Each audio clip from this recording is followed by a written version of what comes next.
Okay, we are back for another limited overview impressions-y thing. Yeah, I don't want to say set review. It's not a set review because we're not going... Hi, I'm Oisin. I'm Denis. We're Windmill Slam. Yes. We're planning to... We've done one before, we did one for M15. We're planning to do one of these for...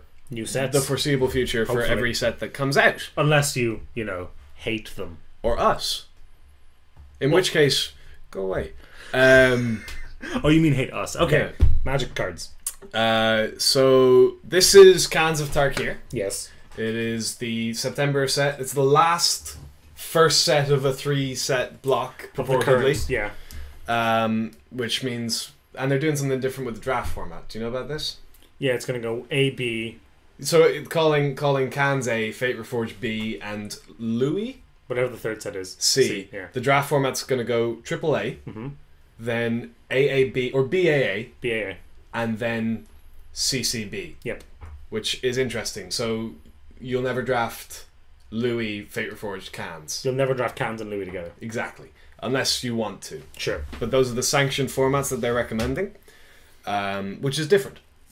We haven't seen that before. We, yesterday, yes, went to a pre-release. You will all probably have either done or not done your pre-release, but the pre-release weekend will be over by the time this video comes out. It was a lot of fun. I like the set. It's a very fun, sealed format. So tell me, Oisin, what makes Cans of Tarkir special? What makes Cans of Tarkir special? Well, it's a 3-color set. It's themed around 3 colors, and it's the wedges, which we haven't seen before. We've seen the shards, which was shards of Alara. Cans of Tarkir is themed around the wedges. So we have Abzan as black, white, green. We have Mardu as red, white, black.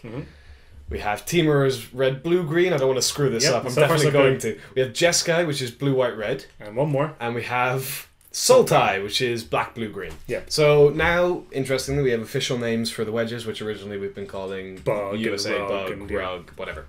Don't know how long it's going to take them to catch on. I've already started using them just for simplicity's sake. It's going to happen. Anyway. And what else makes Cans special? Morph is back. Morph is a mechanic where cards with Morph on them, for example, Abomination of Gudul. You can cast it for 3. Good old Abomination. Good old Abomination. Morph cards you can cast for 3. Face down is a 2/2. They are colorless, nameless 2/2s. Creature typeless. Creature typeless as well. Also important. And at any time, you can pay their Morph cost to flip them up. And sometimes when they flip up, something special happens. Morphing the card, turning it face up, does not use the stack. It cannot be responded to. Special action. There is no point at which your opponent has priority between when the card is face down and between when it is face up. After it's face up, you continue to have priority. Indeed. The only exception to this is if the card has a triggered ability on turning face up. For example, Ponyback Brigade puts 4 1/1s into play. This guy. That triggered ability will go on the stack. Like any other. But when it is on the stack, Ponyback Brigade will already be face up. Yep. What purpose does Morph serve? Well, this is a 3-color format, Dennis. So sometimes your mana will betray you. Even in 2-color formats, it will happen. When you're just playing half your basics are one type, half your basics are another, sometimes you'll have the wrong colors. It's more likely to happen when you're encouraged to play more colors. Yep. Every Morph card can be cast face down for 3 colorless mana, which means you will always have a turn 3 play, assuming you have 3 lands and a Morph creature. Which means, for example, say you're in Mardu, but you have no red mana. You can play your Ponyback Brigade on layaway until you get your red mana to flip it up later on. And it's just a 3-mana 2/2, which is not the worst thing in the world. It plays very similarly to Bestow from Theros block. Yes. Your late game cards have early game utility, which makes it deceptively powerful. It means you don't have to... Well, you do put expensive cards in your deck, but they're not stranded in your hand until you hit your 6th mana. Exactly. Which makes for very fun games. No one's screwed out of the game. It makes it much more difficult to lose to land-like draws. Yes. 3 mana, though, is very important in this set. Yep. Getting to 3 mana lets you cast your Morph creatures, which there are a lot of them. I'm not sure. I don't know how many, but there are a lot of them. It also lets you cast your banners. Right, you and your banners. Which are just a necessary evil, essentially, of fixing in the set. There's an Abzan banner. Speaking of fixing in the set. So we'll do banners first. Banners are 3 mana artifacts that tap for any of the color of that clan. They are colorless. They're colorless. They are common. Yep. And they can sacrifice to draw a card for each mana of their color. Yeah, so you have to pay all 3 and you sack it and draw a card. They're very, very similar to Clue Stones. They are almost identical except 3 colors. Why are they good? I don't think they are. Ah, well, this is where we disagree. They are a ramp spell, albeit a bad one. From 3 to 5, yeah. Exactly. And what they fix your colors. Yep. Quite often you'll play an off-color one to splash a color. So, for example, I was playing Jeskai at the pre-release, blue, white, red, and I played a Mardu Banner, which fixed me for my black mana. It also fixes you for your red and white mana. Exactly. In your normal. Which make them significantly better than Clue Stones. Yes. Clue Stones were borderline playable. These are much better. They are better. I still don't think they're great because they're very slow.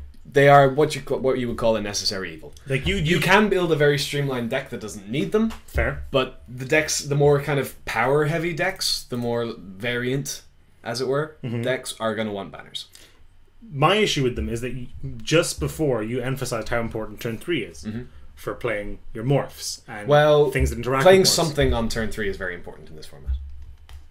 And whether it's a morpher or a banner. A morpher isn't going to change the game.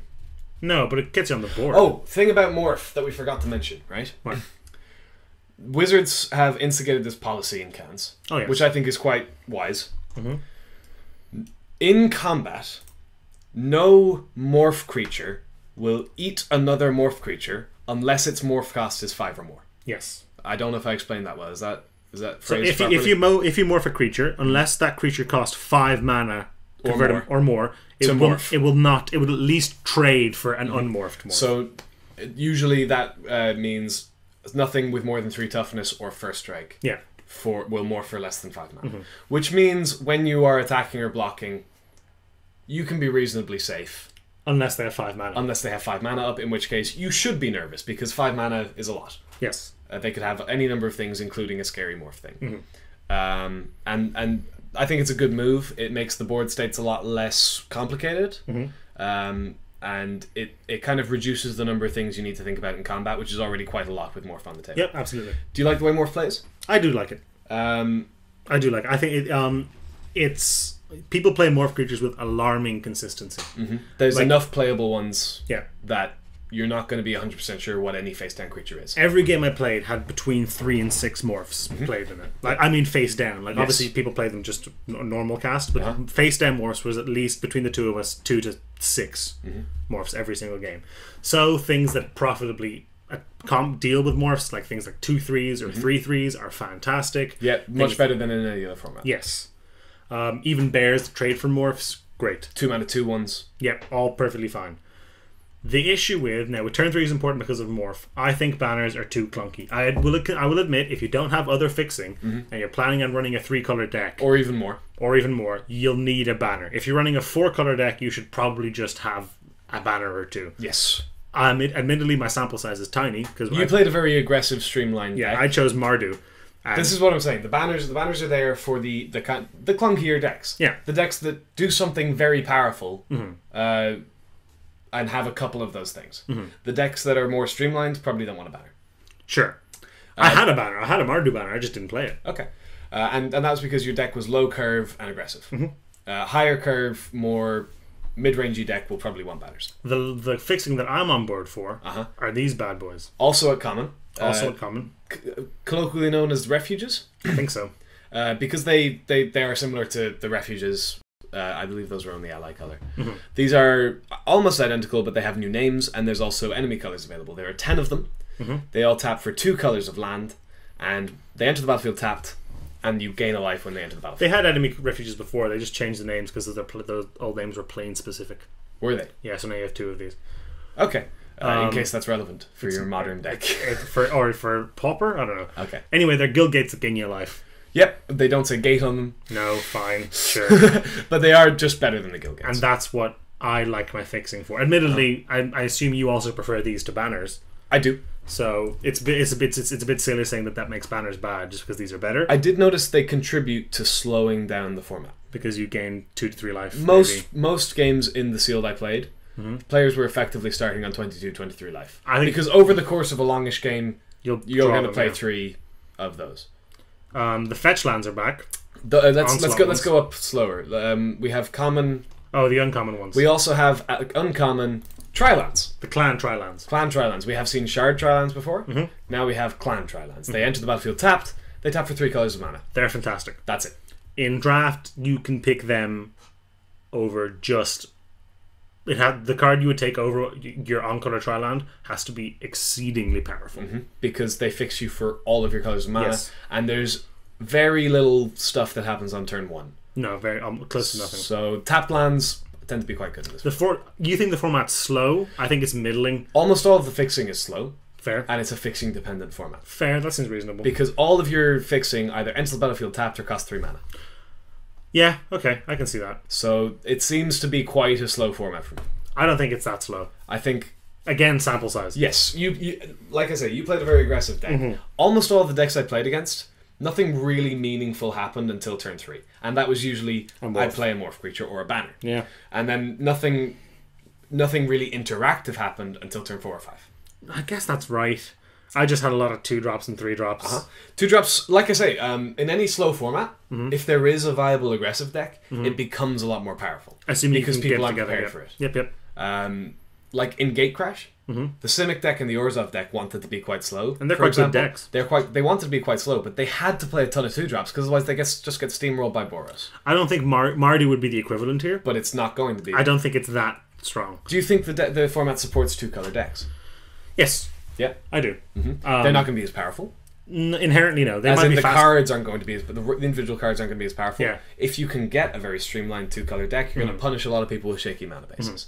Same in any clunky format. If there is a streamlined aggressive deck, it gets a lot better. Same idea with mono red and cube. Exactly. People are going to try and do big, powerful things, splashy things, and if you can punish them with a consistent aggressive deck that punishes bad draws, that gains a lot of value. I absolutely agree. I had even my Mardu deck. It was maybe 70% red, and if I had a couple more white cards, I didn't need to run any of my black cards.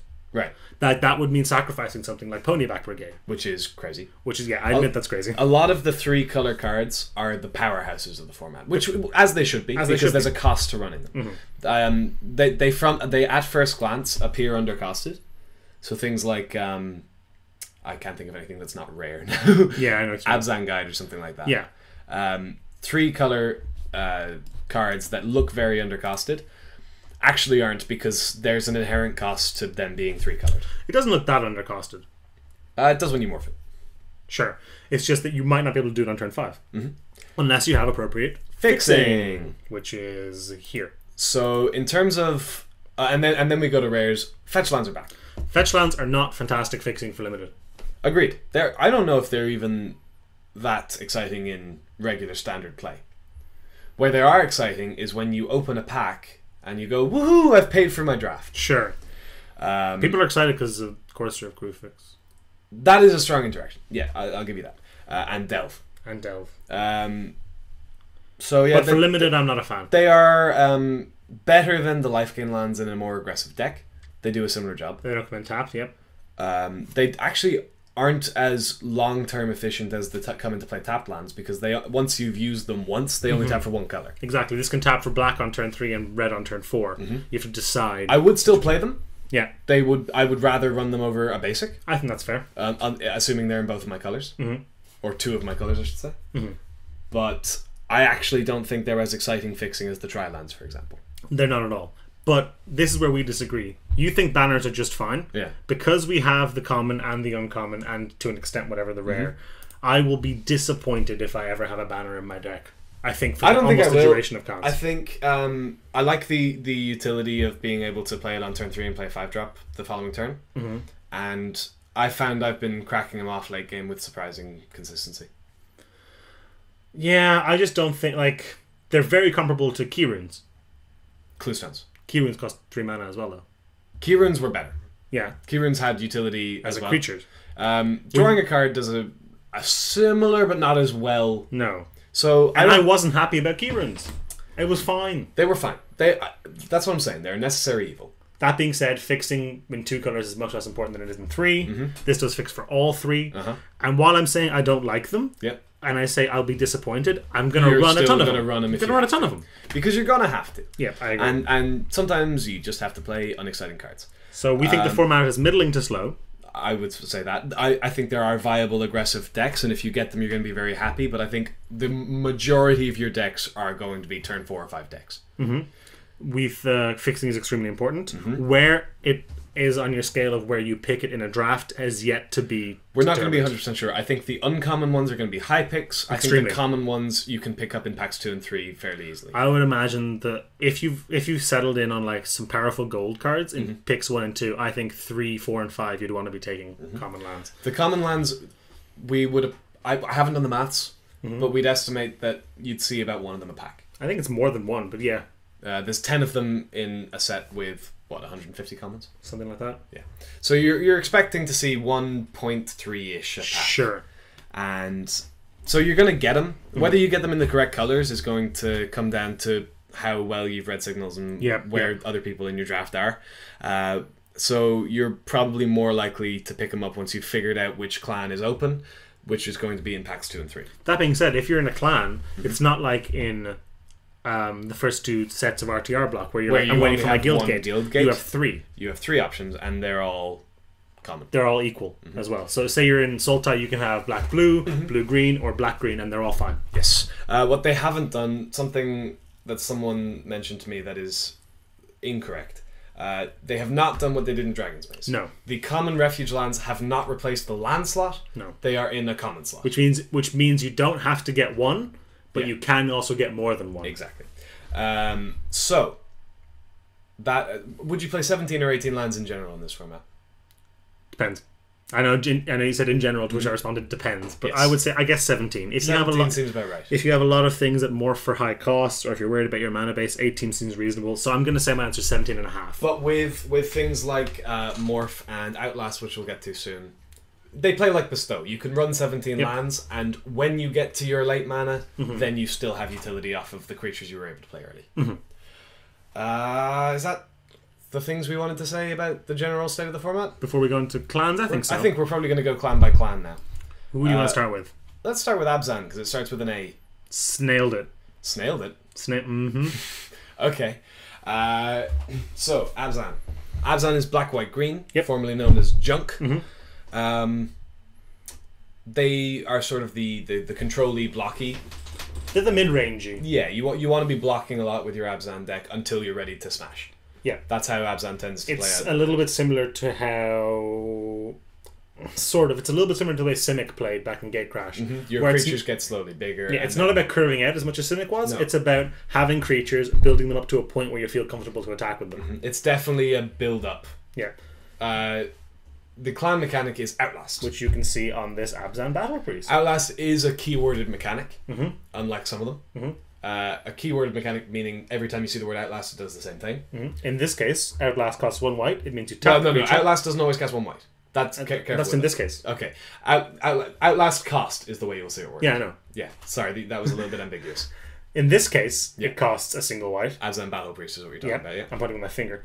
And then the Outlast part, which is consistent, is you tap it and put a +1/+1 counter on it. That can only be activated at sorcery speed, which is very important, and it will often be misplayed. Yes, don't let your opponent go, end step, Outlast my guys. No, they don't. That can't happen. They can't block and Outlast them. When it says only as a sorcery, that is shorthand. That is magic shorthand for on your own main phase on an empty stack. Yes.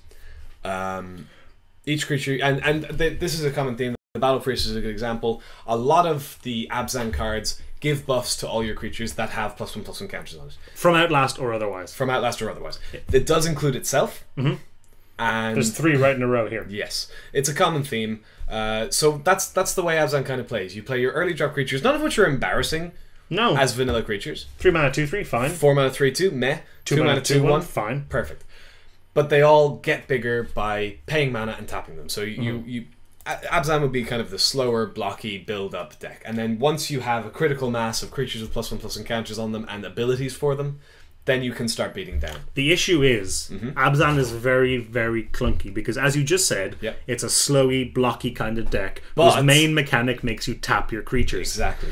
The play as a sorcery bit reduces the effectiveness of Outlast by about 60%. It means it's almost never really, unless you're under no pressure, a good idea to outlast your whole team at once. Exactly. What I saw a lot was a player would have 3 or 4 creatures, and they'd outlast 1 or 2 of them, and then the next turn they'd outlast the other 2.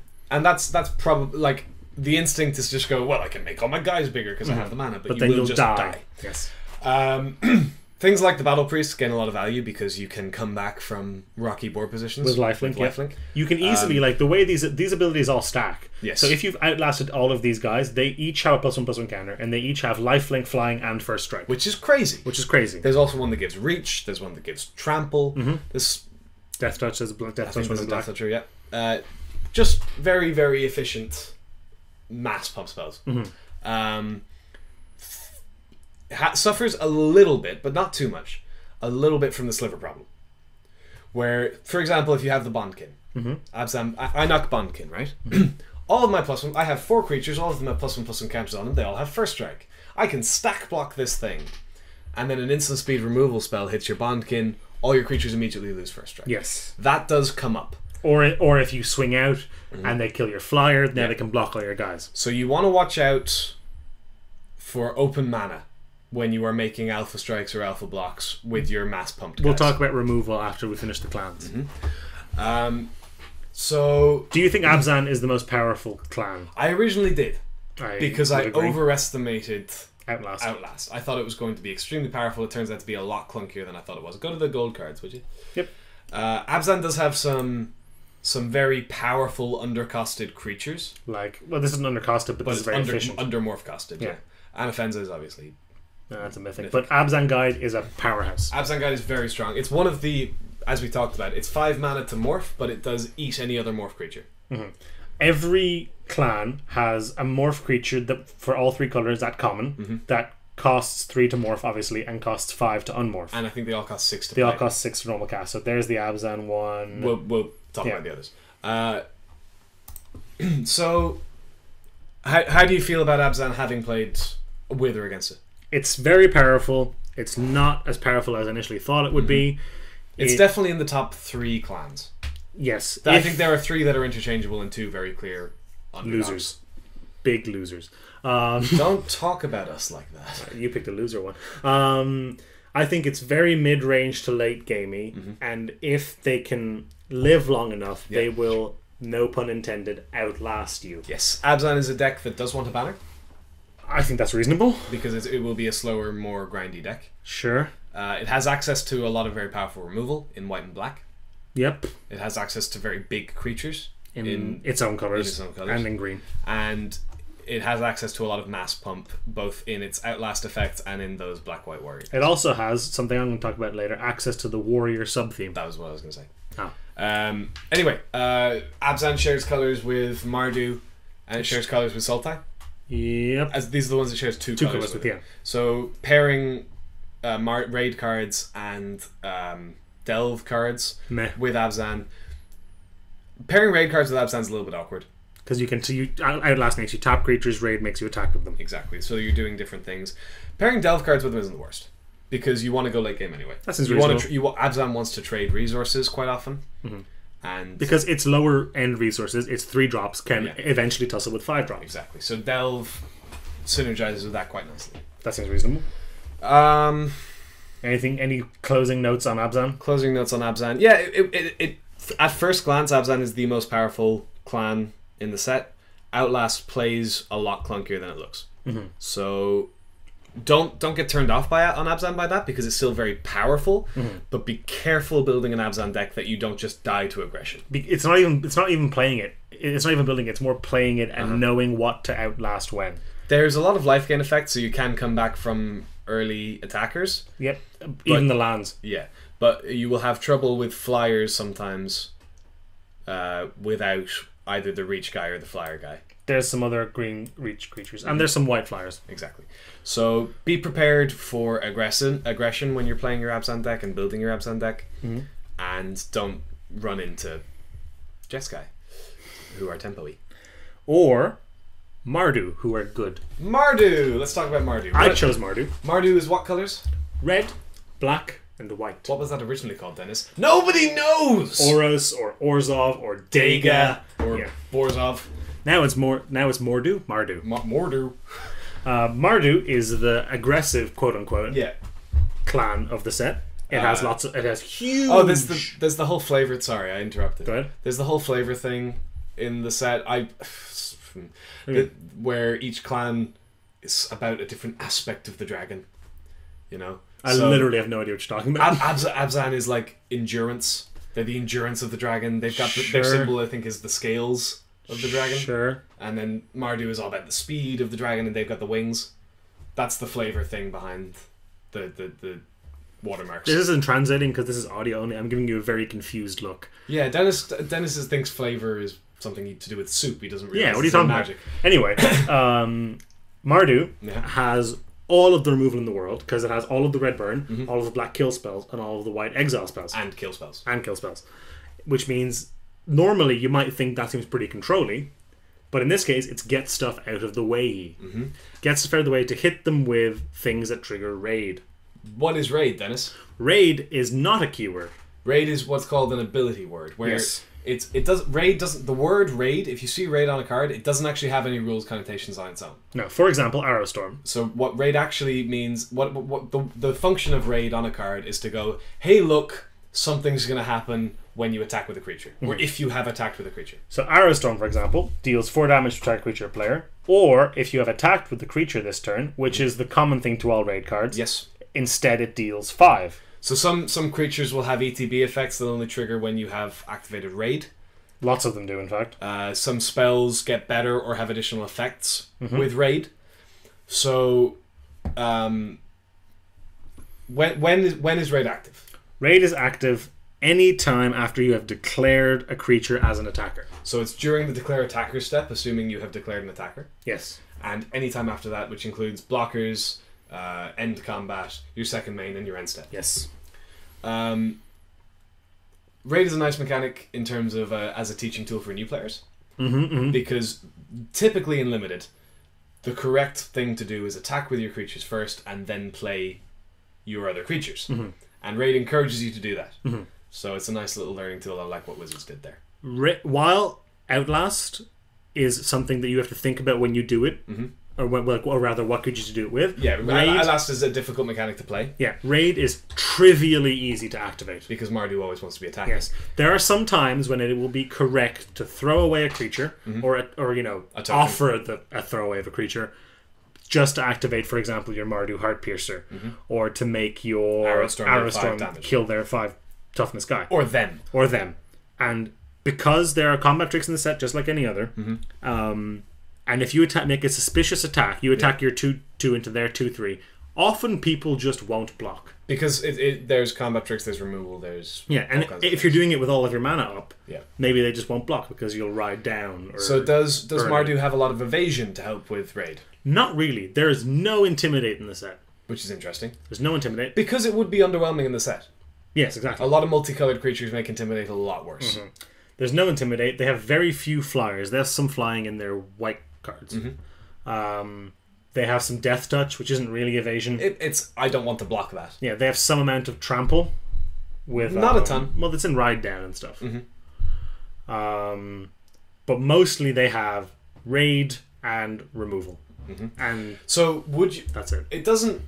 The way I noticed playing against Mardu and playing with a couple of Mardu cards doesn't play like a typical aggressive deck. No, a typical aggressive deck wants to flood the board with low drop creatures. This one wants to play a couple of high power creatures and get blockers out of the way. So you want to be consistently doing damage with a couple of creatures as opposed to throwing everything at them. A great example of that is Canyon Lurkers, which also fits the morph rule because it costs 4 mana to unmorph. It'll still trade with any morph because it has 2 toughness. So it will not outright defeat the morph creature for less than 5 But if you attack with 5 mana up, your opponent will not block a lot of the time, and you will get to 5 them. And then next turn you can Arrowstorm their blocker and 5 them again. Playing Mardu involves a lot of bluffing. You want to be making attacks that could be good, could be bad, and they won't know. And because you've got access to so much removal in those colours, and because you've got morph creatures and mana open and raid things, a lot of the time it's very difficult to play against a Mardu deck. Creature does not need to get through to deal. No. It's not like a, bloodthirst. No. Your opponent, unless they say tap your creature or kill it pre-combat, once you have declared the attack, raid is true. It has happened, you have attacked. The creature does not need to stay on the battlefield. Nope, doesn't need to survive, nothing like that. The game just checks back to the attack step, looks at the tapes, exactly. And goes, did you attack with a creature? And if you're Mardu, oftentimes yes. The answer is yes. One of an interesting example, just while we're here, I'd like to highlight, is this War Name Aspirant. Yes. Sometimes you might want to hold off playing this on turn 2 because its raid ability makes it a 3/2. Which is very efficient. Oftentimes you don't. You have to, sometimes. Sometimes you just have to play a 2-drop. I had a very lovely play where I attacked with my War Name Aspirant into my opponent's 2/3. And it wasn't a 3/2, it was just a 2/1. Okay. And my opponent went, okay, eat your guy. At which point, I post-combat played I think he's called Timely Hordemate. Timely Hordemate. Who is a 4-drop who, if you have raided this turn, lets you return a creature with converted mana cost 2 or less from your graveyard to the battlefield. So he's a nice synergy with your cheap aggressive creatures. Like War Name Aspirant, when she came back into the battlefield, she was a 3/2. She was a 3/2, which is a strict upgrade. Raid. One attack with one creature will trigger all subsequent raid abilities. Multiple attacks don't trigger raid multiple times or anything like that. And your opponent's attacking will not trigger your raid abilities. No. Yes, if you attack with a creature this turn. How do you feel Mardu ranks in terms of power? I think I might be overestimating a little bit because I had good success with it yesterday. I don't think it is as aggressive. It is as potent as I think I originally thought it was, and B, would like it to be. Yeah. But I think it's definitely up there with Abzan and Mardu and the other good one. Jessica, no. Temur. Unfortunately, Temur. Are we done with that, Mardu? I would like to talk. Removal. Let's do that in a minute. All the removal is in these 3 colors, though. Okay. We'll come back to Temur. What's the removal in the format like, Dennis? Fantastic. It's a very removal-heavy format. Yes. It's very good, and there's a lot of it. In my deck alone, I had 2 Arrow Storms, an Arc Lightning, 3 Burnaways, 2 Bring Lows, and remember, because Mardu is also white and black, I had a, Smite the Monstrous, which is bomb removal, essentially. Anything you really care about will have power 4 or greater. Not always true. There are some frustrations where your opponent won't outlast their guys big enough. I know, I was dealing with... I was playing in the pre-release and I was playing a match and the guy was... He had all... It was Steve and he had all his... I'm calling you out, Steve. He had all his Outlast guys set to 3 power and they were all pumping each other. They all had flying and first strike and trample and reach, which is redundant. And I couldn't stop him because he wouldn't make any of them big enough to smite. Monstrously. Yeah. In white you have Smite the Monstrous, you have Suspension Field, you have Kill Shot. You do. In black you have... A lot of very efficient removal. Yes. You have, Debilitating Injury, which kills all morphs until they've morphed, obviously. Yep, you have Empty... No, that's not the card I want it to be. 6 mana, what's it called? Snake something? Serpent something? Right of the Serpent. Right of the Serpent. You have Murderous Cut, which is excellent. Phenomenal. I mean, that's coming up on 10. What do you mean in terms of... Solid removal spells in Mardu colours. Yeah, Arrow Storm, Arc Lightning, Barrage of Boulders is kind of a thing. This is the first limited format since Innistrad with such a high density of playable removal spells. Which means, like, Theros, that was intentional. Because they don't want you building big ships and having them scuttled. Ravnica, it was more a case of just they were moving the format towards more creature combat. Yep. So, Khans...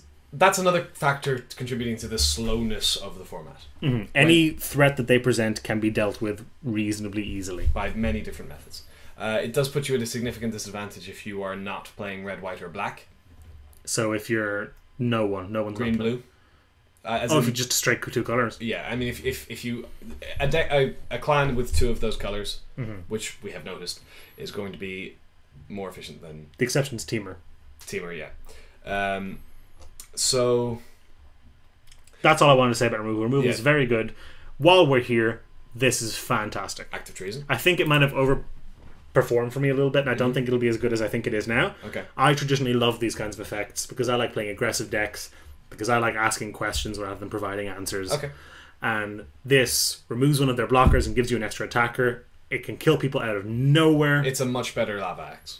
A lot of the time. You know what is also much better at Lava Axe? Arrow Storm. Agreed, because it also hits a player. Yes. Creature. There is some awkwardness with Arrow Storm while we're on the topic, because sometimes you want to kill a blocker to get it out of the way before you attack. Yeah, but it's a sorcery. But it only raids after you've attacked. So and sometimes you can't get rid of a 5 toughness blocker and then attack with your creature. You need to throw something at it and then Arrow Storm it. Which is admittedly very awkward. So sometimes raid does bite you in the ass like that. Some of the things have certain tech, I guess you'd call it, against Abzan type decks, like Bringlow. And deals 3 damage. Burn Away has tech against Sultai. Yep, that's super relevant, because you say Sultai, but the Temur decks run tons of those cards. Abzan decks run tons of those cards. Yep, Mardu decks can run Murderous Cut. We can run 2 of the colors. No, just one. Just one. I'll happily run a Murder. I say we. I'm not going to always play Mardu. Yes. I do feel some degree of allegiance though. The pre-release does that to you. I have a badge here. Yeah, we got stickers and badges and stuff. Yeah, it's nice. It was a nice little thing. While we're here, Overperformer, Mardu Warshrieker. Why is that, Dennis? Because everything in the set has Morph. Yep. And this guy adds 3 mana to your mana pool in lovely distribution of your clan colors, if you've raided. He's also 4 mana 3/3, which beats. Yep.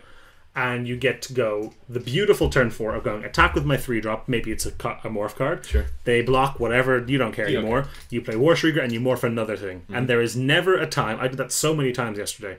There was never a time when I did that my opponent didn't go. All right. It's the groan test. It's a real groan test, because they have what if they played a banner? Now you have like 4 creatures there. You're presenting double digits of damage next turn. Mardu is going to be the deck that punishes the fixing dependent, slower, clunkier decks. Does get worse with life gain lands in the format, but not noticeably. Because it doesn't play like a traditional aggressive deck. And you have the reason I think it's going to be good is you have a lot of things that that give you reach. You have Arc Lightnings and Arrow It's mostly just the removal. Yeah, like your reach is getting their blockers out of the way. Like there were so many times when my opponent would go, "All right, I'm ready. Here we go. I've taken some hits. I'm on like 4 life, whatever. I'll outlast this guy. No, I'll play my Abzan guide. Yeah, it's a 4/4 lifelink. Kill me now. How are you going to deal with that? Arrow Storm. Smite the monstrous. Whatever. Suspension field. Murderous Cut. I mean, kind of Arc Lightning. I'll deal 1 damage to it and block all my 3/3s. What do you want? Yeah. So much stuff. Bring Low doesn't kill it, admittedly. Burn Away is a fantastic card. Burn Away is very, very strong. It's an undercosted burn spell by recent limited standards. It doesn't hit players. Does not hit players. Can do good things against anyone playing Delve. If anyone's interested in standard, it does also hit souls quite nicely because they exile. Yep. Is there a note about Burn Away? It will exile the creature it kills. Yes, because what will happen is Burn Away deals the 6 damage and puts a delayed trigger into the game rules, right? Which says when that creature dies, it puts the trigger on the creature. Yeah, when that creature dies, and dying is defined as going from the battlefield to the graveyard. But the exile in the graveyard isn't part of the resolution of the spell. No. Which means by the time that trigger goes on the stack, state-based actions will have killed the creature. For example, if a creature has 7 toughness and you burn away it and then Arc Lightning it, that will still happen. The burn away trigger the trigger the burn away put on the creature will still resolve. Yes. Do you want to talk about Temur? Let's. What colors are Temur? Rug. Red, blue, and green. Which means big beef and tempo. Yeah, there was a great little blog post from Mark Rosewood. Did you see this one? No. Where someone asked him, it's just big beefy guys. What makes Temur blue? And he said, the loss of a loved one. I actually did see that. Anyway, so Temur, red, blue, green, and their clan mechanic is irrelevant. Ferocious, yeah. Ferocious is a rehash, sort of the old Naya mechanic, and it's similar to Raid in that it's not slightly better done in that it's now been ability worded. Yeah, the Naya one was just a bunch of cards had these effects on them. So it's an ability word in that it's just look out for this thing that happens when you see the word ferocious on a card, and it's one here. If you control a creature with power 4 or greater, thing. Extra thing usually happens. Like the same way that Raid isn't actually a keyword and that doesn't mean anything in and of itself. Yep. It's just a reminder to indicate to you that all of these cards are similar in some way. Ferocious is one of the clan mechanics that interacts best with the other clans. I can't find any Ferocious cards. I've definitely scrolled past like 6. Yeah. Go green. The Death Toucher, I forgot what he's called. There we go. So whenever he attacks, if you control a creature with power 4 or greater, he gets +1/+1 time of turn.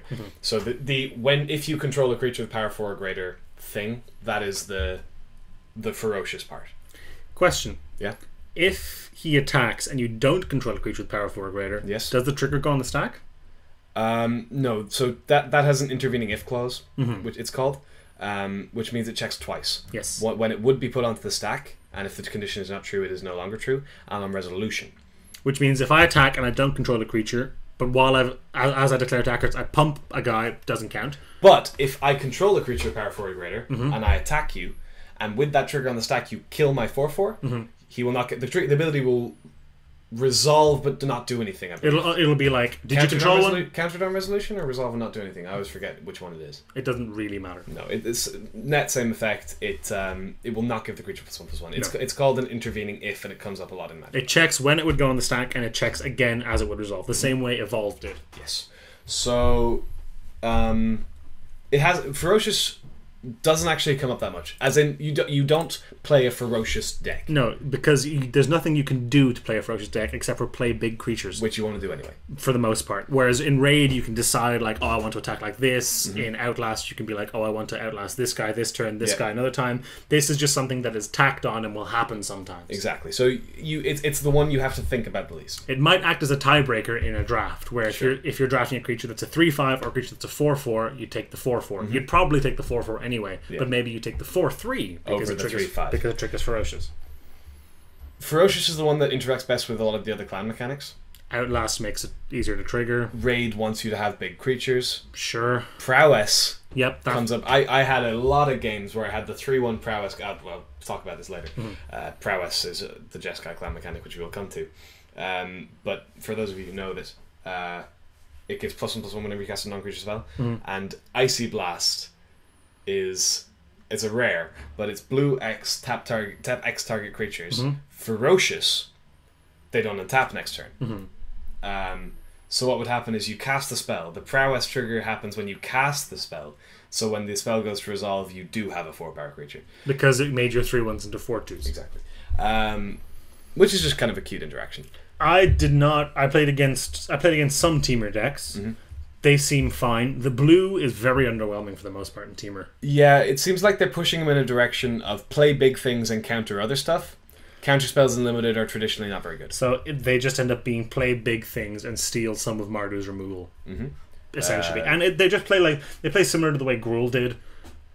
You ramp a little bit. You play the blue because some of your best cards are gold cards. Exactly. You're basically playing a green-red deck that you have to splash blue for the best cards in. You can steal some delve cards. You can. Like Hooting Mandrills. Great card. And Become Immense. Become Immense. Which is nicely synergistic with Ferocious sometimes. Yep. It also, the Murderous Cut is in black, so you can't take that. Shut up, Dennis. Incremental Growth works very well with Abzan cards. Yeah. Which you also share 2 colors with. Yes. Outlast means you get 2 of them. You share 1 color with Abzan. Yes, you do. You only share green. Yes. So you get the green ones, which are like the reach one. You share 2 colors with Jeskai, which means your Prowess will help your Ferocious. That's probably the cutest interaction between clan mechanics in the format. Prowess and Ferocious. How do you feel Teamer ranks overall in power level? I think it's bang in the middle. Bang right. I think it's up there with Mardu and I would say Mardu and Abzan are better than Teamer. I think Teamer might be better than Mardu. We'll find out as the format goes. I don't know how fast the format is. I want it to be faster than I think it's going to end up being. I think it's going to be a slow, grindy format that will occasionally be surprised by an aggressive deck, which are the best kind of formats. Sure. Because you get to do fun stuff, but you can't do stupid stuff because someone will punish you for it. Exactly. So Teamer is just big beef for the most part. Yep. You've just got the biggest creatures in the format. Yeah. You want to be... It's a little bit awkward because it tries to play like Mardu where it plays big things and hits you with them, but it doesn't have the removal backup. Not really, no. To get the damage through consistently. It doesn't even really have the tempo backup from blue for the most part. Yeah, you get things like Crippling Chill, you get Force Away, which is cute. Yep. You get the Morph Bird, the green-blue Morph Bird. Yep. The what do you call it? Morphowar. Morphowar. You get Scaldkin. You get Scaldkin, which is a very good card, by the way. And you get a couple of counter spells, which you can play. I think, what's it called? Disdainful Stroke is fine. Where's that? This one? I think Cancel's too hard to cast, but I think Disdainful Stroke can often be fine. Yeah, Cancel is underwhelming for the most part in Limited, and it's especially rough if you're in 3 colours, because double blue is asking a lot. Yeah, but Disdainful Stroke, 2 mana, 1 in a blue, it's playable, and it hits a lot of things in the format. I wouldn't be embarrassed putting a Disdainful Stroke in my deck. I definitely am very happy siding him in. I sided them in a lot against Sultai decks, because when you delve, the spell's converted mana cost doesn't change, I don't believe. You also get to play some of the nice blue flyers. Like the Wind Scout's okay, and you're a fan of the Mistfire Weaver quite a bit, aren't you? I love that card. Yeah. Well, I'll talk more about him and Jeskai, but he's just excellent. I think Teemer's mostly a green-red clan, to be honest. Yes, it's Gruul plus. Yeah. And that's fine. Gruul is strong. It's here's a big thing. Deal with that. Like Mardu is mostly a red clan, mostly a red-white clan, I guess. And the black is there for extra removal. Yeah. Yeah, there's some very strong stuff. Would you like to talk about Jeskai? We're done with Teemer? I think we're done with Teemer. Teemer's not much to say, I don't think. They are definitely the least exciting. Yeah, they don't even have a real mechanic. Jeskai, on the other hand, Jeskai has a sweet mechanic. Jeskai is blue, white, and red, formerly known as USA or French or Patriot, or so many other things. Were. Sorry? Were. I didn't quite catch that. Oh, they were called that, yeah. Okay. You played Jeskai. I played Jeskai at the pre-release because I want to play them in Standard. So I just figured I'd give it a go. Playing Jeskai, I splashed black for Mardu cards, but playing the Jeskai sealed deck was the most fun I've ever had with a sealed deck, and I've played a lot of sealed decks. It plays like a sometimes it plays like a tempo deck. Sometimes it plays like a control deck, and sometimes it plays like a combo deck. Yeah. It's a little bit like Is It in that way. It plays a lot like Is It. It's a lot more consistent than Is It. Sure. So sometimes okay. I'll get to the clan mechanic in a moment because it's sort of secondary to the actual way the clan plays, which is interesting. It's very much the morph clan. Really? I found I got the most value out of my morphs of anyone I played against. I don't know if that was just me. Interesting. But I found my morph creatures tended to be very useful. I had things like I had 3 of the Efreet Weapon Master. I only played 2 of him. Regretted it. He's so good. He's the common 6 mana, 5 mana morph. Exactly. For a Jeskai. You also get the blue guy that we talked about earlier, whose name I continually forget. 3/1 flyer. He's a 4 mana 3/1 flyer. He morphs for Mistfire Weaver. He morphs for 2 in a blue, and when he morphs, he gives something hexproof. Very efficient body, and the morph ability comes up every single time I cast him. Because you get to counter a removal spell. You get to counter a removal spell. There's something interesting I noticed about him, right? And I don't know if I'm going to be able to put this into words properly. Take Bringlow, for example. 4 mana, deal 3 damage to target creature. If it has +1, so can deal 5 damage instead. As an example. So because of the rule that says no morph creature will beat another morph creature in combat for less than 5 mana, if I only have 3 mana open, you can confidently bring low my morph creature. Because it can't have 3 toughness. It can't have 3 toughness or... it just can't have 3 toughness. It can be a 1/4. Yes, but you can reasonably confidently. A lot of there's the 0/5 and there's the 1/5 morphers, but you can be reasonably confident that the bring low will kill the morpher. Mistfire Weaver negates that because for 3 mana it will beat a removal spell that would kill a morph. You can be very confident that, say for example, Burn Away will kill it, except it won't kill Mistfire. So it also saves your other guys removal. It's not just itself; it can give your other things hexproof, which does prove to be very relevant. So Jeskai sometimes plays like the morph deck, where you're trying to be sneaky and tricky and do fun stuff with your morphs, which I did a lot. Sometimes it plays like a blue-white flyers deck. I was about to say, yeah. It has a lot of very efficient flying creatures with added utility. Ding, ding. There's some white ones too. There's some white ones and there's some multicolored ones. Mantis Rider, no, Wild Mantis or something like that. Highspire Mantis, very very good card. A lot of efficient flying creatures, a lot of efficient removal. So it plays a lot like a blue-white flyers deck with some added utility. And sometimes it plays like this combo deck because there's a mechanic called Prowess. Yes, let me find you some Prowess. Find me some Prowess, Dennis. Prowess is the Jeskai clan mechanic. This one is a keyword. Right? Yes, there it is. It is a keyword. Prowess says, whenever you cast a non-creature spell, this creature gets +1/+1 until end of turn. Underwhelming. For the most part, yes. For the most part, underwhelming. But when you get the value off it, it's very, very good. The most common thing with it is when you're playing the Jeskai Tempo-y type build, and you get to remove a blocker and hit them for more damage than you would have. It also boosts, like, Jeskai Wind Scout is a 2 and a blue for 2/1 flyer, which I'll play in almost any format. Yeah. But sometimes it hits for 3 or maybe even 4. So Prowess is both very similar and very different to Ferocious. It's similar. It's very similar in that you tend not to think about it in terms of evaluating the cards, except there's a small upside. It's just a little bit of gravy. Yeah. But it's not like Ferocious in that you do have to think quite hard about how you use it. And it's very difficult and limited because you can only put so many non-creature spells in your deck. I played 15 creatures in my deck and 8 non-creature spells. 7 non-creature spells. And that felt like I was pushing it towards the low end of the creature number. 15 creatures? Yeah. It felt I quite often didn't have a threat. Because it's so removal heavy, the format. That's true. That is a risk. If you say combo out with like some pump spells or something on your guy to try and kill them with your prowess triggers, they can kill them. The nice thing about prowess though is that you don't. I didn't play a single combat trick, and the reason for that is all of my kill spells are combat tricks. There aren't very many combat tricks in the whole format. No, we've been spoiled by Theros block. Yeah. Nice things I've done have included blocking a 4/4 with my 3/1 prowesser, killing their other blocker and trading. Removing blockers and attacking for 8 instead of 6 with 2 3/1 prowessers. What are they called? Do you remember? Bloodfire Expert. There it is. He's right there. So prowess is a ton of fun to play with because you feel like you're playing Storm in Limited. I don't know why it feels like that, but it's just it feels like your deck is very synergistic. You get a lot of the the red and white removal, which is very, very strong. You get blue and white flyers, and you get red burn spells to clear the way or finish them off, and they will also trigger your prowess cards.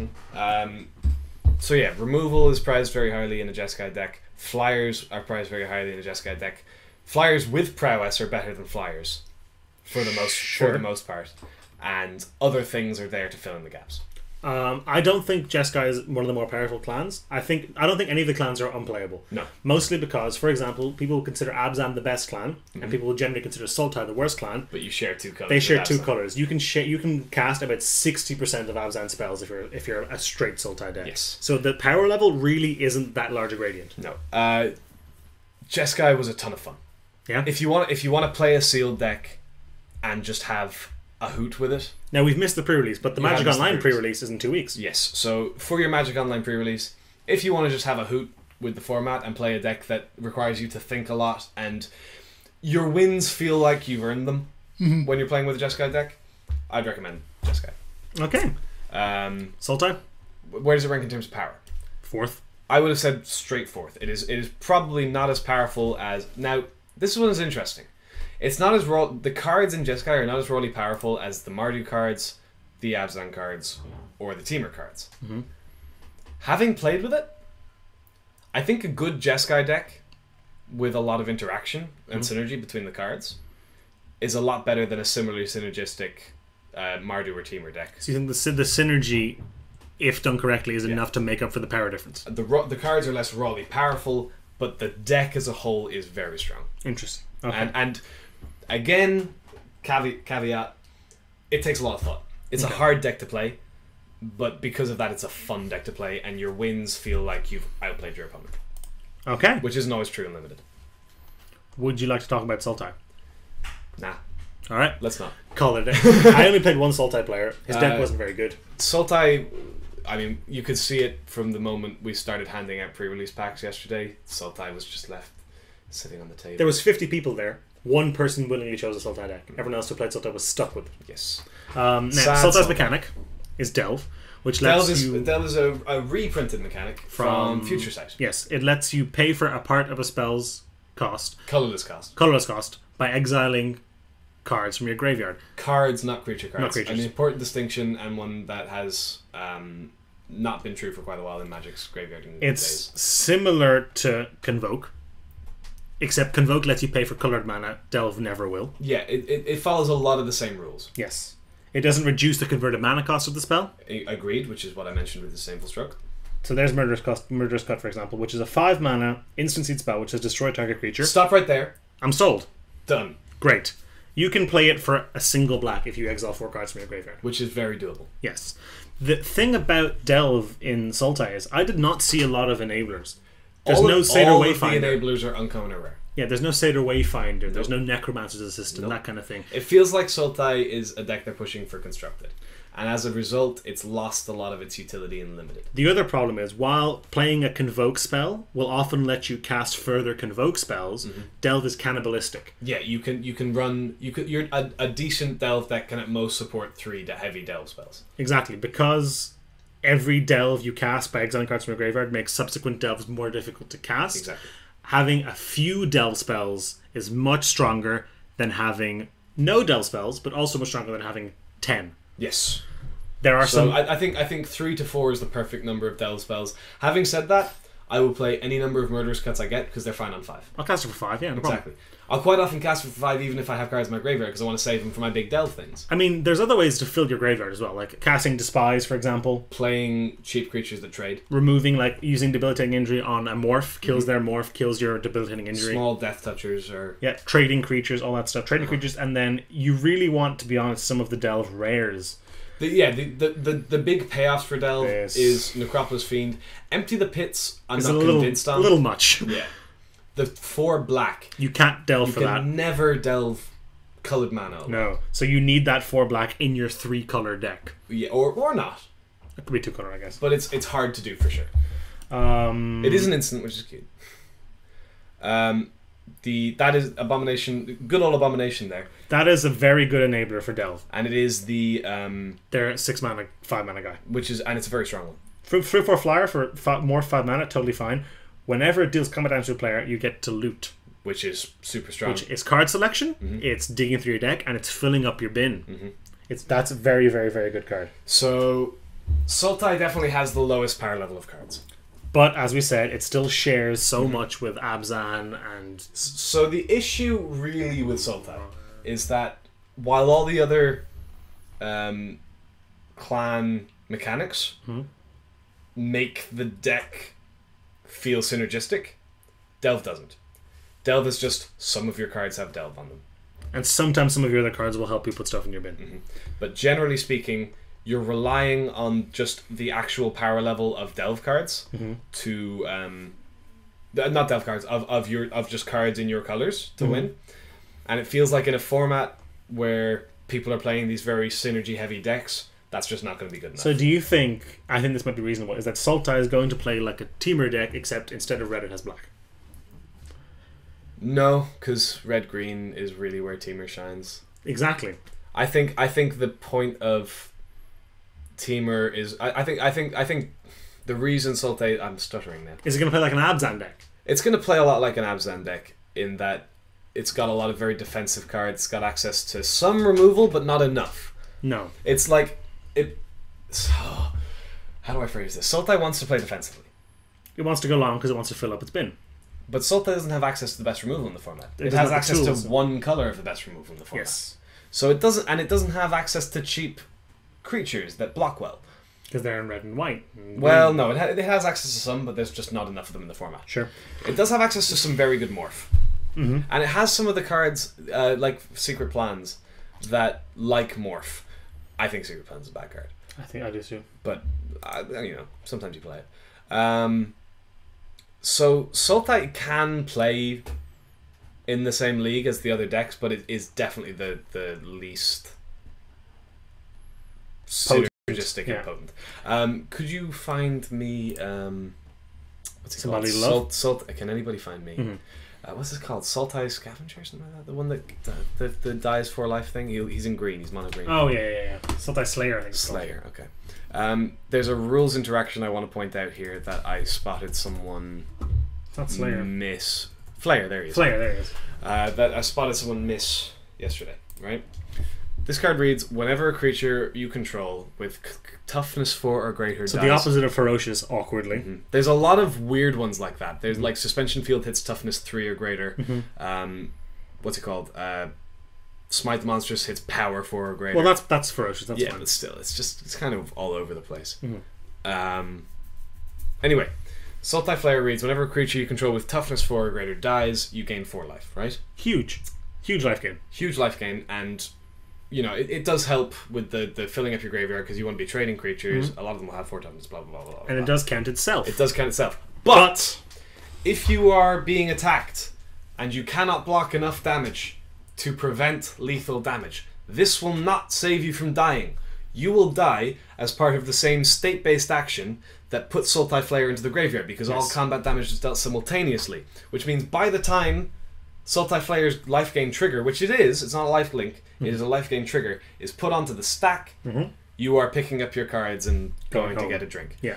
So if they're attacking you for 10, and you only have, say, 5 life, and you can only prevent 4 damage, you will die, and then you would have gained the 4 life, but it's too late. It's too late. It's the same way Wall of Essence worked in M15. Exactly. If that interaction came up, you'll be familiar with it, but that is something that people have missed, and it has cost them games, and I don't want it to happen to you people, because I like you guys. Nice. Tender. Sultai, generally considered the worst. Like I said, I don't think there's a huge gap in this set between the worst and the best, which is fantastic. Yeah, it's a very balanced format. It's not like RTR, where Izzet was awful, or like M14 was awful, where White was awful, where and White M14 was awful. It's M15 was fine. M15 was quite balanced. Theros was meh. Yeah, that was pretty. This is. I think this set's going to be very balanced. I think 4 colors totally viable. Yeah, you have the fixing for it. I managed to play 4 colors. I splashed black without playing a single swamp. I could have splashed green yesterday without playing a single swamp. My black splash was sweet, by the way. I was splashed Mardu black Charm. for Mardu Charm and Butcher of the Horde. You'd like to talk about charms. I would like to talk about charms. I'd like to share my charms with you. All of the charms are awesome. They all have 3 abilities. They each cost... They each cost 1 of each of the clan's colours. So, for example, Abzan Jarm costs all of the Abzan colours, so white, black, green. And by extension, they all have a converted mana cost of 3. They're all instants. And they all have 3 modes. Of which you get to choose 1. Interestingly, they're now showing off their new modal spell template. Templating, yeah. It doesn't actually change the rules whatsoever for modal spells. It just looks easier nicer to look at. So, I think, correct me if I'm wrong, but I think all of them have a kill spell on them. They all have a deal with a creature spell. Yeah, so Abzan Charm can exile a creature with power 3 or later. Sultai Charm can kill a monocolored creature. Jeskai Charm can Grip Tide. Mardu Charm just deals 4 damage. Put a creature on top of your library is Grip Tide, by the way. Mardu Charm deals 4 damage to a creature. And I don't know what Sultai Charm does. Sultai Charm is destroy a monocolored creature. I did that one. What's the other one then? Temur Charm? Temur Charm...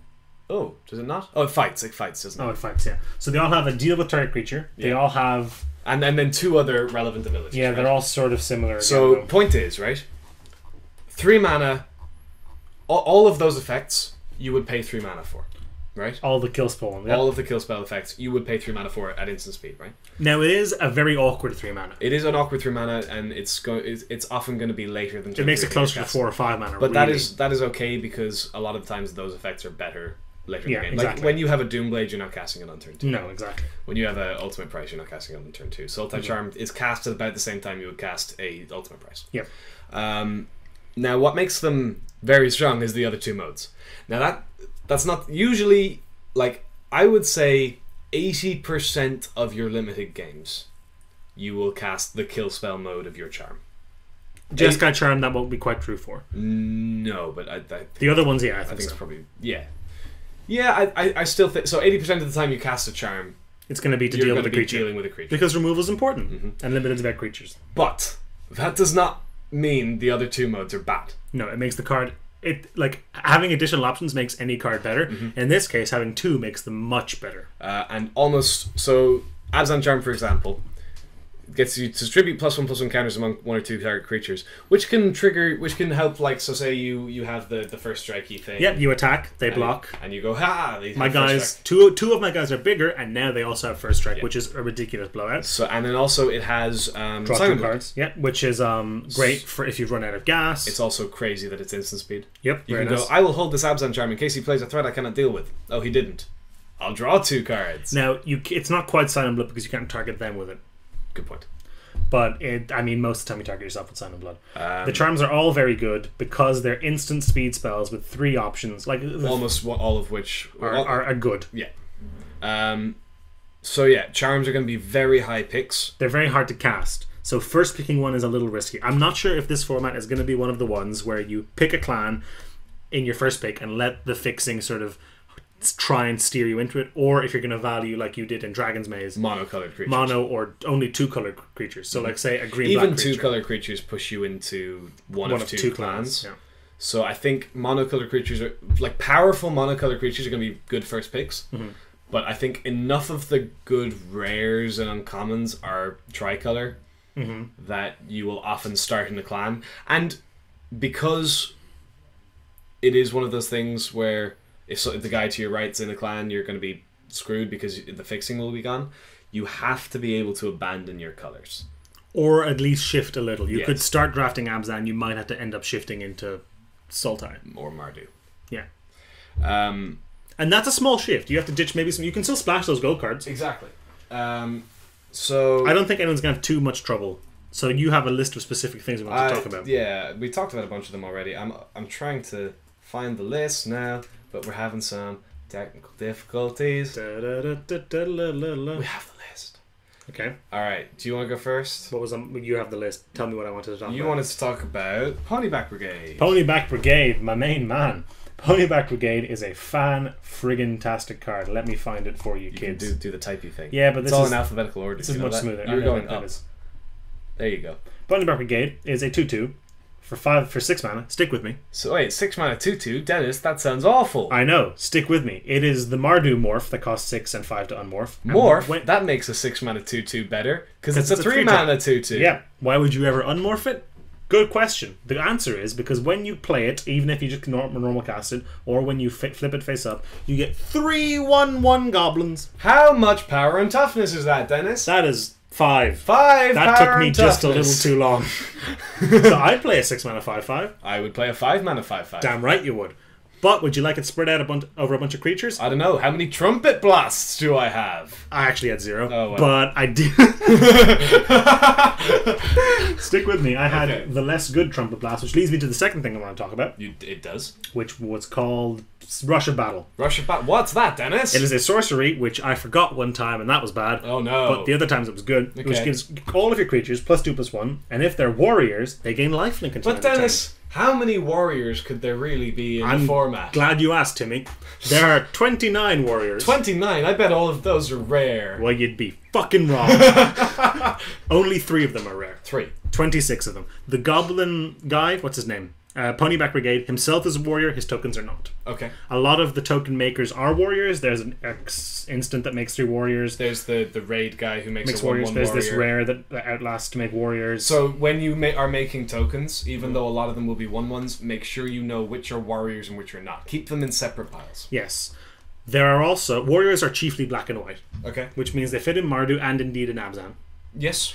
There are 2 warrior lord-ish creatures. There's the Chief of the Edge and Chief of the Scale, which are basically identical. They're black-white for a 3/2 and a 2/3. Both are great stats for a 2-drop, by the way. But yeah, even if they are in 2 colors, Yep. What's it called? Wojak Cavaliers was sweet. Wojak Cavaliers undercosted or 2-drop. The Centaur. Sword by Centaur. Sword by Centaur. Now, the Chief of the Edge, as you might expect, being sword-themed, gives other warriors, not herself, but other warriors, +1/+0. And the Scale gives them +0/+1. Now look at this. This is what I was talking about. The Chief of the Edge has the wings on him because he's Mardu-y, and the Chief of the Scale has the scale on him because he's Abzan-y. Exactly. And if you have them both out, they're 3/3s. They pump each other. And they make all your tokens 2/2s, which is big game. So picking... I think Chief of the Edge has a slight edge over Chief of the Scale. What Chief of the Scale, I think, might... Assuming if you're a full warrior theme, the edge might be a little better. But the Scale is a 2-drop that eats morph creatures, and it's a 2-drop that makes your other warriors often eat morph creatures, which is like morph is so important. Yeah. I would like to pair warriors because it's a large, wide, tokeny type deck with red because it gives me access to burn to get this stuff out of the way, and also to trumpet blast and indeed Hordling Outburst. I mean, they're not warriors, but they're 1/1s, and your Surge of Battle still makes them 3/2s. Yeah. If you were in Mardu, for example, you get access to a lot of warriors, and you want to be aggressive anyway. So what will happen is you might get into a racing situation, and then even if you have 2 warriors out, you'll often gain 8 to 10 life off of your thing, and that's going to swing a race hugely. Do pay attention to creature types. There's rogues, there's berserkers, this guy's a rogue, there's a monk over there, there's a monk, that's a warrior, there is a soldier. How is that different from a warrior? Well, you know, one is a soldier. One has a W in it. One is a warrior. Like a human berserker. He's just a warrior. Yeah. Why is he not a warrior? This thing's a warrior. So some of them are changed creature types for balance reasons, I would imagine. Which is exactly why. So like there's 26 common and uncommon warriors, so there's not 40 of them. Yeah. So there is a small warrior sub-theme. You could build a black-white warrior There is an enchantment, a black enchantment that lets you draw cards when your warriors deal combat damage. There is. I don't think it's very good. No, it's conditional, it's very awkward, expensive, and clunky. It's 4 mana, I believe. Where is it? I do know what you're talking about. I had someone played it against me. It didn't do anything for them. They spent a turn playing it, and then I killed them. There it is. Raider Spoils. 4 mana. Creatures you control get +1/+0, which is not bad. For 4 mana, it is. Yeah, it's not great. And whenever a warrior you control deals damage, you may pay 1 life if you do draw a card. So, fine if your deck is literally all warriors. If you're black-white warriors, which is a thing, if you have this and 2 Surge of Battles... And a couple of chiefs. Golden. You are golden. You'll get some nice raid stuff. Yep. The timely horde mate gets your chiefs. Your Outlast can help sometimes. It's just all fine. And while you could probably build a black-white warrior deck, I think it's just beneficial to also play red for the bird. If you can get it fixing. Which I don't think it'll be. Like, if you're playing like 2 or 3... Like, that's just... You splash for a colour in normal draft. With no fixing. Yeah. You play, 7, and then 2 or 3 other lands. Yeah. Alright. So, Warrior's good. Warrior's very good. I underestimated the Warriors sub-theme when looking at the format because I didn't... I was kind of flicking through. I was like, he's a soldier, he's a monk. There's a warrior. There's no warrior. Did it come back to bite you yesterday? I lost a game to the white pump spell that I've already forgotten the name of. Surge of Battle. Surge of Battle? But yeah, I lost a single limb game to that. Rush of Battle. And it's not Sanctified Charge. No, because it's not an instant and it doesn't give first strike. It doesn't help them. It does help them win combat because of the +1 toughness. Yeah. But it doesn't make them eat things they would normally eat. It does give you lifelink, which is in some ways better. Yep. It is not an instant. I forgot that yesterday at one point. Don't ever forget that. Don't do that. This isn't an instant. Outlast isn't an instant. So there's not a lot of instants going on in your. You get a lot of Outlast stuff in the Warriors. You do, because it's black and white, which means sometimes you can give your stuff flying. And you get some very strong removal, and you get to just have a good time. I would recommend probably most of the time just playing Mardu, unless you literally have like this guy's a warrior. He makes a warrior. Yeah. Beautiful, beautiful. I love it. All right, we did that. You brought up Timely Horde Mate. Great card. I did that. Mardu Heartpiercer. Oh yeah. A card that should never be underestimated because what is 2 damage important for, Dennis? Bears. Morph creatures. Bears are 4/4s now. Morph creatures. Some bears are 4/2s for 3. Kills that. Yes. Mardu Warpiercer. Heartpiercer. Heartpiercer. I'm a thistle sifter. I have a sieve of sifted thistles and a sieve of unsifted thistles because I'm a thistle sifter. That's the first time I've gotten that right today. It's of note, not the first time you tried. Nope. Mardu Heartpiercer is a 4-mana 2/3. Underwhelming, Oisin. Why is this a good card? Because it's a 2-for-1. Pretty reliably. Yes. You can trigger raid before turn 4. On turn 4, very easily. Easy. And it will hit a morph creature. Yeah, it will just. It'll also hit them. It can just hit them, but like 90% of the time you play a Mardu Heartpiercer, it's killing a creature. Yep. Because you're playing it on turn 4, which means they've probably got a still face down morph. Yep, and you can attack with your morph and your 2/1. You have mana up, so they might not want to trade for your morph. Yep. You won't have 5 mana up. Nope. But you have a 2/1. But neither will they. You attack with your 2 and they're like, I'm not trading my morph for their 2-drop. And you're like, haha, I've got you, you fool, you vagabond. I'm going to kill your morph creature. Anyway, doesn't even matter. Yeah. And if they do trade, fine, 2 to the face. Same thing happened. Heartpiercer is a very powerful card. He's 1 color, which makes him very strong. He beats morph, which is the one of the defining characteristics of the format. It's huge.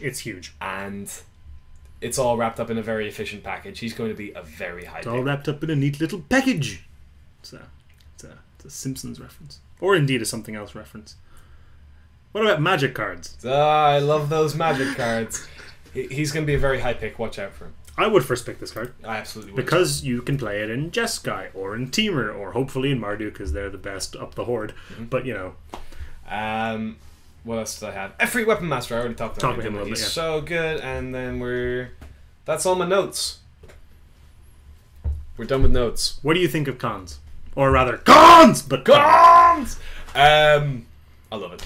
I like it too. I'm excited. So far, it seems like one of the best sealed like I've played one sealed event. I played like 6 rounds of Magic. Sure. I enjoyed, and I really enjoyed every match I played with my deck. And you tend to not enjoy pre-releases very much. That's not that I don't enjoy them. I don't tend to do well with them. You went 4-1 yesterday. I went 4-1. You came 6th. There were like 50 people. Yeah. I came 5th. Anyway, I loved my deck. Mm-hmm. It was a ton of fun to play with. Mm-hmm. Everyone else I encountered playing the games was having a good time with their deck. Mm-hmm. Bar a couple of Sultai players. The one guy, yeah. Like everyone was playing with a deck they were having fun with. Mm-hmm. There was a lot of really cute interaction. Mm-hmm. Morph made things really interesting. It left a lot of room for higher level play and outsmarting your opponent, which is where Magic really shines as a game. If you just someone gets a good draw, someone doesn't, that's not a fun game of Limited. And I feel like that's a problem with Limited sometimes because that happens often. Mm-hmm. It happens less often in cans. Morph is an excellent smoothing mechanic, both in terms of... Smooth is an excellent morphing mechanic. Exactly. It's an excellent smoothing mechanic. Smoothing in terms of just playing your more expensive spells early on, and smoothing in terms of colours, because it's always colourless. Mm-hmm. So, the format's very consistent in terms of players' draws. I've never had a game where it didn't feel like one of... Like, often you'll have a game where one of you doesn't do anything. Yeah. And the other one just kills them. Yeah. That didn't happen to me yesterday. Admittedly, there was only 6 rounds. Yeah. But I still felt like there's enough in place in the set that you'll always feel like you're doing something, which is a big concern in a 3-color set. You are playing Magic in almost every game. Yeah. Which is great. I think there's a lot of... the clan mechanics are really nice. The clan loyalty thing is fun. I like it. It feels a lot like Ravnica, where you're like, I am a Jeskai player, go Jeskai, and you get to associate with, you get attached to things. Don't let that affect your drafts. Or if like everything we're saying here is like, don't do this, don't do that. It's smarter if you pick this kind of card. Blah, blah, blah. We're talking to the spikes. If you're like, I want to draft Jeskai because it's fun, but Denis and Oisin said, shut up. Yeah. Do what you want with your life. Magic is a game. It's about having fun. The reason we're making this is to help you hopefully win some games. If you're more interested in playing Jeskai than winning games, force Jeskai. We're not going to tell you anything different. I am not like that. If I could play a deck that said don't do anything for 10 turns in a row and then you win, every single game I will play that deck for the rest of my life and win Pro Tours. Okay. That's my plan. But yeah, it's a really fun format. I'm interested to see how it translates to draft. I'm excited. I haven't actually done any drafts yet because it's not actually officially released. No. Yet. We're going to be drafting next week. It's going to be sweet. Fetches. They're expensive. I mean, if you just want a money draft, this is a good format to do it in. Snag your because at least for a few weeks, the fetches are all going to be expensive cards. Mm-hmm. And if you want to get into modern, draft a lot of cans. Because it just fetches alone. Mm-hmm. Okay, I don't care. I don't play modern. I'm aware some of our audience does, and it's extremely selfish of me, but still. Yeah. It seems like a really fun limited format. It seems like a really flavorful environment. I'm excited. I think it's going to be a lot of fun. I'm glad that we won't have to draft it the whole way through the block, the way the structure they're doing, because I find that gets a little boring. Theros got really old. It seems mixed. It seems variable. All the clans seem reasonably balanced. That's all very easy to say now. It could a month from now, we could easily come back and be like, could you imagine people were playing Abzan? God, I don't think we will. How is anyone not playing Sultai? Sultai's the best. Yeah, you don't know. We don't know. That was hypothetical. Sultai's not the best. It might be. We don't know. I'm assuming it's not, but it might be. I'm just saying this is our impression with our admittedly limited sample size. And this is what we think. And this is what we think you should think, because we're always right. Any closing notes? Yeah, don't listen to Dennis. Closing notes. Have fun with this. This is the last 3-color block. 3-set block. What is wrong with me? I'm a thistle sifter. And yet you can thistle sift. I'm a thistle sifter. This is the last 3-set block, theoretically, that Magic will ever release. Mm-hmm. So, go out and get them. Go have fun with it. Other point, not relevant for this particular show, but so you know, Cans of Tarkir, the set, is a wedge-themed set. Wedges being these specific 3-color combinations. Cans of Tarkir, the block, is not a wedge-themed block. So Fate Reforged and whatever the other one's going to be called, Blank of Tarkir, will not be wedge-themed. No. So, just something to note. Just something to note in case that's interesting to you. I've been Dennis. I've been Oisin. Keep it crispy, San Diego. Those are two different sign-offs that I combined. What? Keep it crispy is from a show, and San Diego's from a city. Rampant Splash.